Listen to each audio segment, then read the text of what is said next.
A visit to Olympia, which I highly recommend, is a tonic for what ails us. From the lofty architecture of the Legislative Building, aka the Capitol Building, to the generous Olmsted Brothers designed landscape, the sense of uplift is palpable.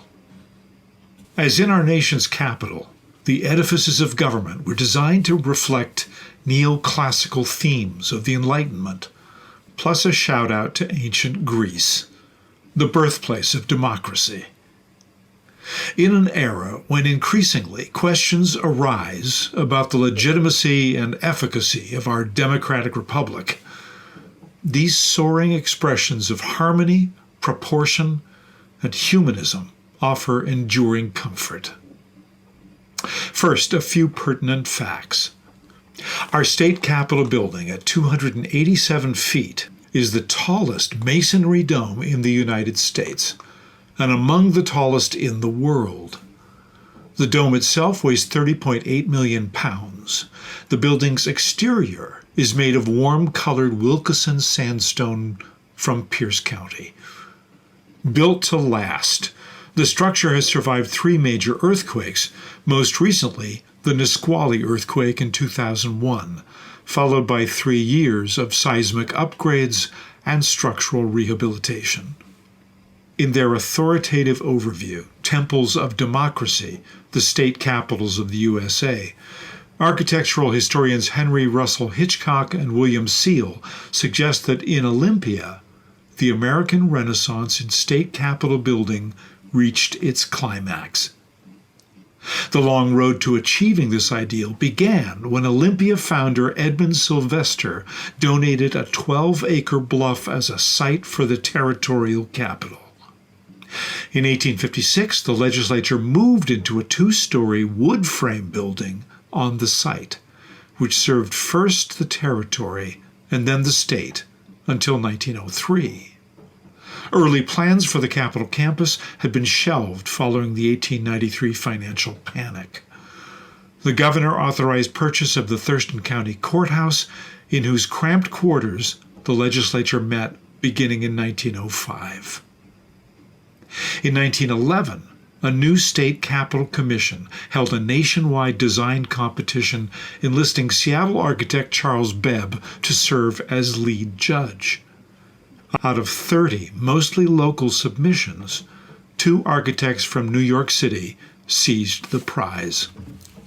For Walter Wilder and Harry White, junior architects in their mid-30s, designing the group of capitol buildings was their first and only major commission.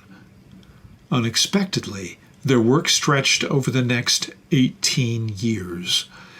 Well, when announcing the award, the commission also wired the Olmsted Brothers, the renowned Brookline, Massachusetts landscape firm, already known for its many Washington state contributions, asking if they could prepare plans for Capitol building grounds. The Olmsted designs were adopted and installed by 1930.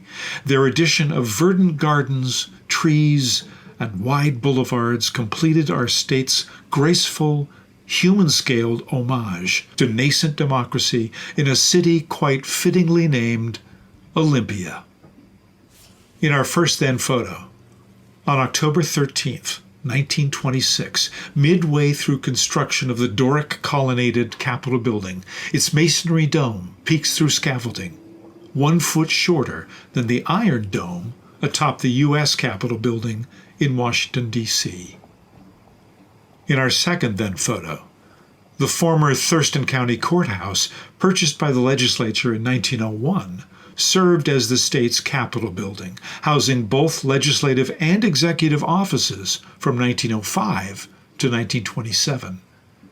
In 1928, fire gutted its central clock tower. In the third then photo, shown November 18, 1889, during the statehood celebration, this 2-story wood frame structure served first as the territorial, then the state capitol building between 1856 and 1903. In our first now photo, a western view of the Capitol building taken from the roof of the insurance building. Sometime over the next 2 years, its Wilkeson quarried sandstone exterior is scheduled for cleaning. In our Final Now photo, the former courthouse, familiarly called Old Cap, overlooks Sylvester Park in downtown Olympia. In the foreground stands a statue of our state's third governor, John R. Rogers, who arranged for purchase of the building in 1901 for use as the state capitol.